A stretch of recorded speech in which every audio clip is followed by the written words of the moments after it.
Здравствуйте, мои дорогие! Сегодняшний таро-прогноз мы делаем для близнецов на месяц по неделям. То есть 4 недели, 1, 2, 3, 4. Посмотрим, какие карты у вас выпадут в июне месяце. Июнь месяц, 4 недели. Соответственно, по 4 неделям достаем карты. Пока я перетасовываю колоду, я напоминаю, что вы можете подписаться на мой YouTube-канал, также можете лайк оставить, сообщение под этим видео.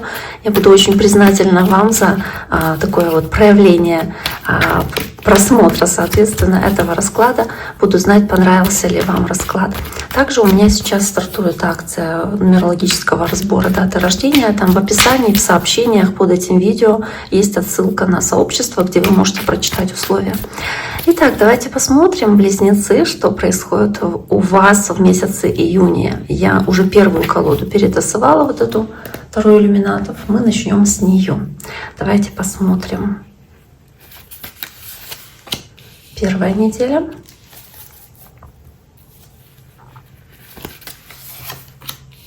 Вторая.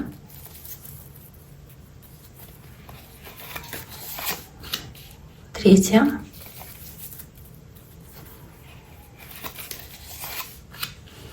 Четвертая. И давайте на следующей колоде тоже посмотрим эти недели. Так, соответственно, первая колода наша. Так, страшный суд. Первая неделя. Вторая неделя.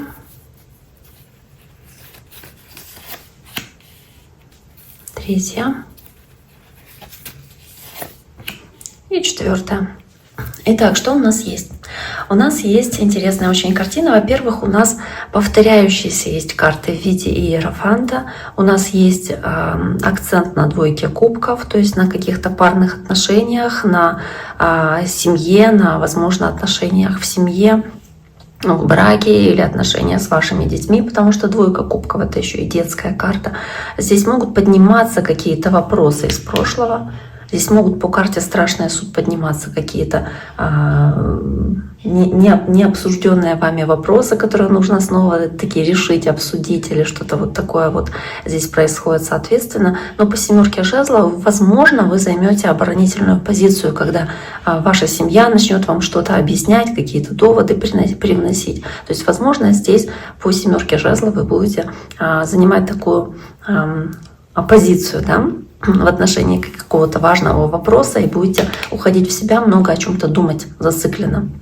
Давайте посмотрим, что здесь по дням недели. Есть королева жезлов, огненная стихия на первой неделе. В целом-то она говорит про огненный знак зодиака и может говорить про общение с львами, овнами или стрельцами. Тут же страшный суд. То есть могут быть какие-то вопросы, связанные с таким человеком, появление такого человека в вашей жизни, возвращение его, да, соответственно, какие-то вопросы, связанные с страшным судом, с тем, что вы делаете определенный выбор касаемо такого человека. Или здесь королева жезлов может символизировать работу как таковую, потому что жезлы — это в основном действие, это работа, это реализованная идея через действие. То есть по королеве жезлов, если вопрос касается работы, то здесь может приниматься какое-то важное решение, касающиеся работы.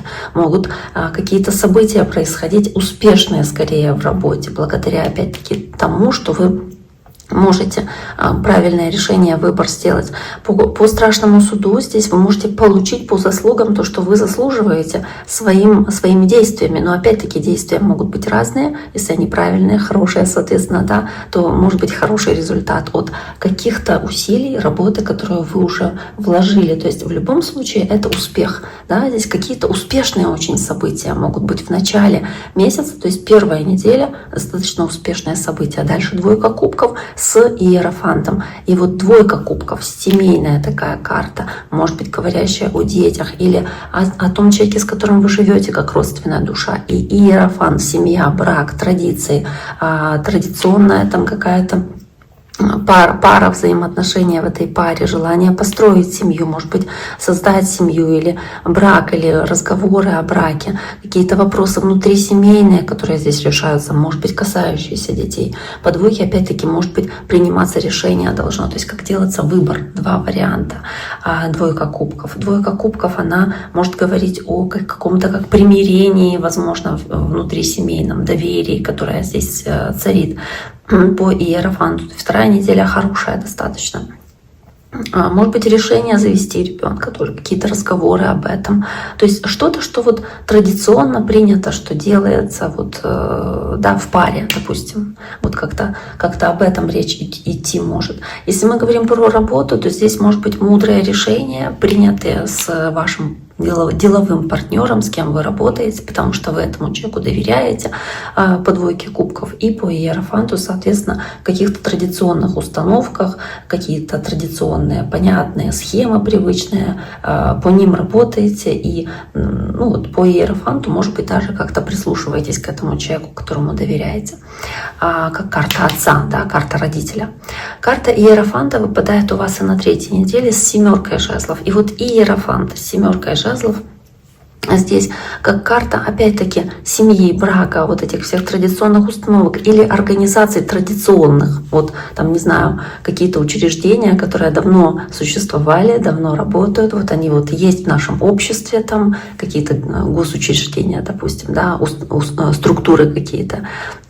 Вот они существуют, вот, собственно, может быть, что-то с ними связанное у кого-то из вас. Вместе с семеркой жезлов здесь уже больше необходимости справляться с какой-то критикой, с какими-то недоброжелателями, с какими-то сложностями, возможно, в той установке учреждения, вернее, традиционном, в котором вы работаете. Или внутрисемейные какие-то возникают разногласия, где вам человек говорит одно, а вы не согласны, начинаете уходить в себя, начинаете по вот этой семерке жезлов, которая здесь показывает такой шар закрытый, пытаться отстраняться от каких-то ненужных вам идей, мыслей, от людей, которые вам что-то советуют, а вы не хотите к этому прислушиваться, допустим. То есть здесь больше проявление вот такой вот отстраненности и стойкости, которую вам хочется проявить, потому что вы считаете, что кто-то вам здесь может мешать.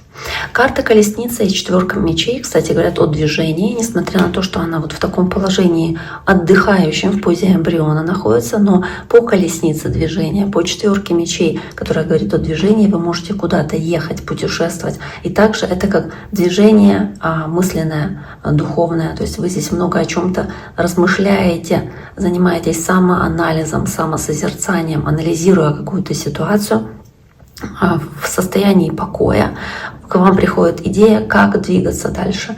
То есть, собственно, как прокладывать дальнейший путь к вашей цели, как сделать что-то успешным. Но вы вот здесь вот об этом очень много думаете на четвертой неделе. То есть она наполнена вот этими размышлениями. Либо, правда, какая-то поездка, вот прям куда-то можете ехать. Итак, дорогие мои, на этом сегодняшний таро-прогноз для вашего знака зодиака мы завершаем для близнецов. Я желаю всем всего самого хорошего. Берегите себя. До скорого.